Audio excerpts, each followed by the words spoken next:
राजगृह में भगवान बुद्ध दिन प्रतिदिन प्रसिद्ध हो रहे थे। उनकी करुणा, ज्ञान और शांत स्वभाव से लोग आकर्षित होते थे। परंतु यही बात उनके चचेरे भाई देवदत्त को सहन नहीं होती थी। देवदत्त बुद्ध से अत्यंत ईर्ष्या करता था और चाहता था कि लोग उसे बुद्ध से ज्यादा माने। धीरे धीरे ईर्ष्या इतनी बढ़ गई कि देवदत्त ने बुद्ध को नुकसान पहुंचाने की योजना बना ली। नलगिरी हाथी को छोड़ने की साजिश। राजा बिम्बसार के अस्तबल में एक विशाल और शक्तिशाली हाथी था, नलगिरी, जो कई दिनों से मद में था, मतलब बहुत गुस्से में, अनियंत्रित। देवदत्त ने महावतों को पैसे देकर नलगिरी को बुद्ध की ओर छोड़ देने की योजना बनाई। सभी जानते थे कि मदमस्त हाथी सामने आए तो बड़ी से बड़ी सेना भी डर जाती है। राजपथ पर भगदड़ मच गई। लोग भागने लगे। सब चिल्ला रहे थे, भगवान बुद्ध को बचाओ, हाथी आ रहा है। लेकिन बुद्ध शांत थे। उनके चेहरे पर न डर न चिंता, सिर्फ गहरी करुणा। नलगिरी बुद्ध की ओर दौड़ा। नलगिरी ने बुद्ध को देखा और उनकी ओर तेजी से दौड़ पड़ा।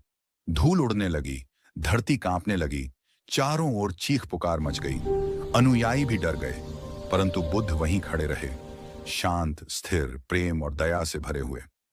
बुद्ध का प्रेम और चमत्कार। जैसे ही नलगिरी नजदीक आया, बुद्ध ने धीरे से अपना हाथ बढ़ाया और कहा, नलगिरी, शांत हो जाओ।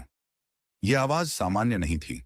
उसमें करुणा थी, उसमें सच्चा प्रेम था, उसमें डर नहीं था, और यही प्रेम किसी भी क्रोध से बड़ा होता है। नलगिरी अचानक रुक गया। उसकी आंखों की लालिमा धीरे धीरे शांत हो गई। वह आगे झुका, धीरे से बुद्ध के पैरों के पास बैठ गया। एक मदमस्त, हिंसक हाथी बुद्ध के सामने नतमस्तक हो गया। भीड़ स्तब्ध थी, लोग रो पड़े। किसी ने ऐसा दृश्य कभी नहीं देखा था। इस घटना का संदेश एक, प्रेम और करुणा सबसे बड़ी शक्ति है।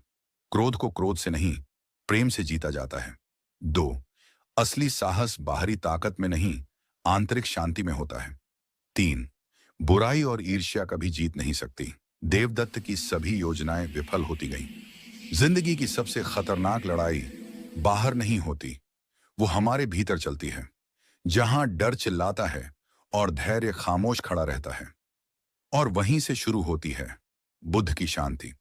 आपका एक लाइक और सब्सक्राइब हमें बहुत अधिक मोटिवेशन देता है। कमेंट में नमो बुद्धा लिख देना। धन्यवाद।